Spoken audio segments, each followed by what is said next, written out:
is how Indian Americans are voting, their voting preference. And you look at it from 2012 to 2024, Republicans are now quoting more votes than ever. They have about 31 to 32% of Indian Americans voting for them. So my next question, therefore, Professor Swaran Singh, from you is, does this change anything? Because Hindu Americans, Indian Americans are angry. They're angry because they believe that Vance perhaps is not accepting the fact that his wife was raised in a Hindu family, and some are even saying he's thrown her under the bus for the sake of his ambitions to vie that presidential chair by 2028. First of all, I think Usha Vance is not someone unknown. Her views on her marriage with J D Vance, her views on her India family, her views on religion are on record to see.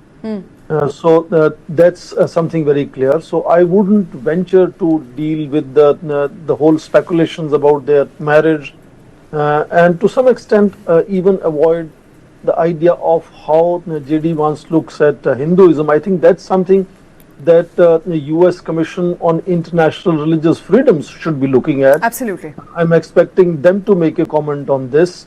My concern primarily is what happens to American politics. And I think that is where the larger threat is, where lately we have seen that the conservative Christians, Judeo-Christian sort of nationalism is on the rise.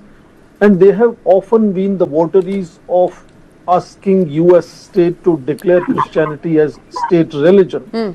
And that, I think, is being showcased in MAGA, and clearly Republicans have historically been known as largely supported and dominated sometimes by the white Christian community, conservatives, compared to Democrats being more interfaith and more liberal in terms of religious choices. So does this mean pandering to those Judeo-Christian, conservative, white Christian voices, and potentially opening the doors for this whole debate on declaring Christianity as state religion of United States?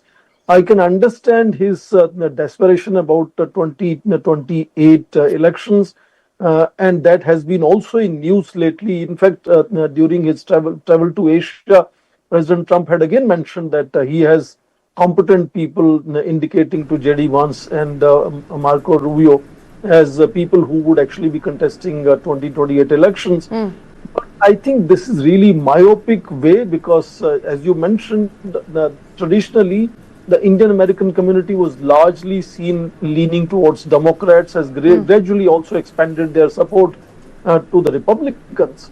But I am not concerned whether he's going to lose that vote. I think what it indicates to the trends that might emerge in American politics, that should be worrying all of us, because that will hit on the very basic values of liberal democracy in United States. All the steps, Professor Swaran Singh, all the steps that Trump administration has taken in